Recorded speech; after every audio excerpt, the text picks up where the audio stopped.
അത് അടിസ്ഥാനമായ വിശ്വാസത്തിൽ വേരൂന്നി വളരുന്ന ഒരു വ്യക്തി ജീവിതത്തിൽ അത് വളരെ അനുഗ്രഹമായി തീരും എന്നുള്ളതാണ് ഇവിടെ ശൗൽ നമ്മളെ പഠിപ്പിക്കുന്നത്.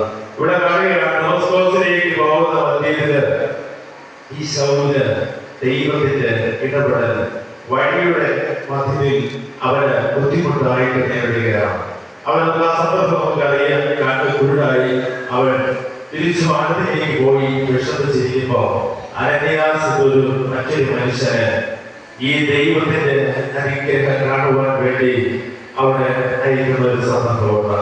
അനന്യാസ് എന്ന ഒരു മനുഷ്യന് ദൈവത്തിലേക്ക് ഈ മനുഷ്യൻ തിരിയേണ്ടതിനും ദൈവത്തിന്റെ അനുഗ്രഹം എന്തുമാത്രമാണ് ദൈവം ഒരു മനുഷ്യനെ ഉപേക്ഷിക്കുവാൻ തയ്യാറല്ല, അവരൊരു മനുഷ്യനെ കൃത്യമായിട്ട് പ്രയോജനപ്പെടുത്തുന്നത് എന്ന് മനസ്സിലാക്കാൻ സാധിക്കുന്ന ഒരു അധ്യായമാണ് അപ്പോസ്തലപ്രവൃത്തി 9 രേഖപ്പെടുത്തി വെച്ചിരിക്കുന്നത്. 5-ാമത്തെ വാക്യം ഞാൻ വായിക്കുകയാണ്. നീ ആരാകുന്നു കർത്താവേ എന്നവൻ ചോദിച്ചതിന് നീ ഉപദ്രവിക്കുന്ന യേശു ആകുന്നു ഞാൻ. നീ എഴുന്നേറ്റ് പട്ടണത്തിലേക്ക് ചെല്ലുക, നീ ചെയ്യേണ്ടത് അവനെ വിളിച്ച് എന്നോട് പറയും എന്ന് അവനോട് പറഞ്ഞു. നീ ആരാകുന്നു കർത്താവേ